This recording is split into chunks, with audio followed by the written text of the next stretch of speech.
Texas leaders told election officials across the state to immediately put some voters back on the rolls after a federal program incorrectly flagged them as potential non-citizens. That is what the nonprofit newsroom Votebeat is now reporting. So we want to get caught up now on what she's learned about this from Natalia Contreras. She is a reporter at Votebeat. Natalia, welcome back to our show. It's nice to see you. Hi, thanks for having me. So I remember you joining our show to talk about this effort months ago to identify potential non-citizens who may be registered as voters in Texas. Remind us about what that process involved exactly.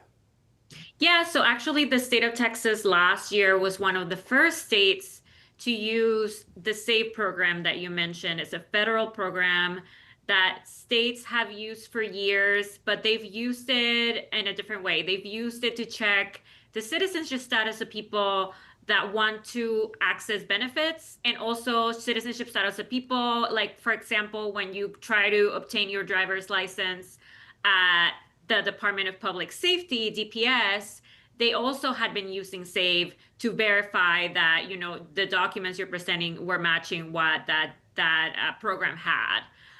But early last year, the Trump administration revamped this program and actually gave free access to states who wanted to use it to verify the citizenship of people on the voter rolls, which had not been done before. And so Texas was one of the first states to take advantage of this. They released a list of more than 2,700 people that were flagged as potential non-citizens after they use this program. We reported on that, of course, like we share that with you here.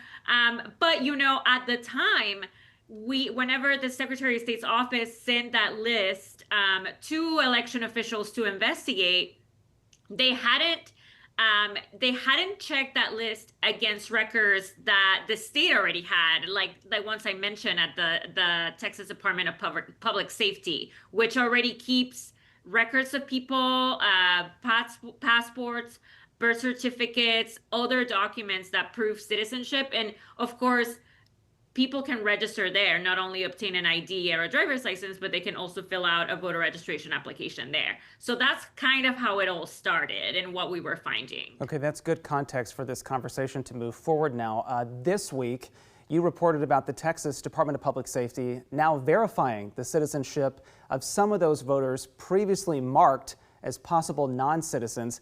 How did that happen exactly? And is it known how many voters we're talking about here? Yeah, like I was mentioning, whenever this first came out last fall, we asked the Secretary of State's office if they had verified, because we know that the state had made errors before in incorrectly identifying people that were citizens as non-citizens. And so we asked if they had checked that list that was produced by that federal program against records that the state already had at DPS, and they told us that they had not. Months later, now we found that they are doing that. They did it after the fact. And so that took some time for the state to review and kind of compare what they had. But what's important to note here is that it's been months since that first list had been released.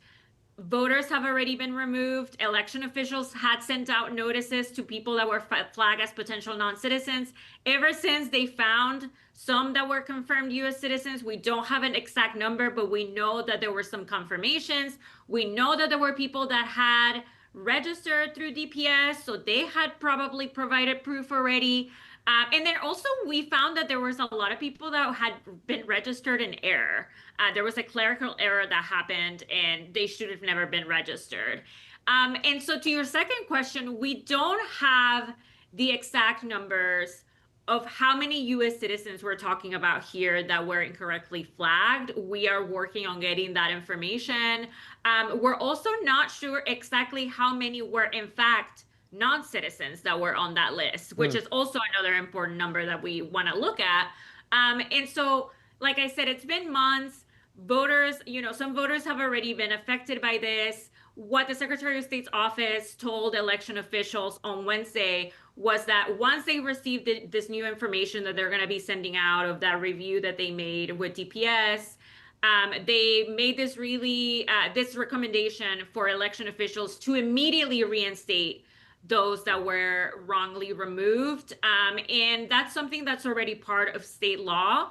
But the Secretary of State's office really made it clear that election officials should do that if they find somebody in their county that they now have information that they are in fact a U.S. citizen. Okay, so it seems like there is some work ahead for local election officials, but what does this mean for the upcoming midterm elections? We are less than 100 days away from that. That's right. And also the voter registration deadline is going to come up really soon. And as a reminder, I think I always mention it or try to mention it as much as I can. We don't have online voter registration in Texas. So it's important that folks remember that there is a 30-day deadline. That deadline is coming up in October.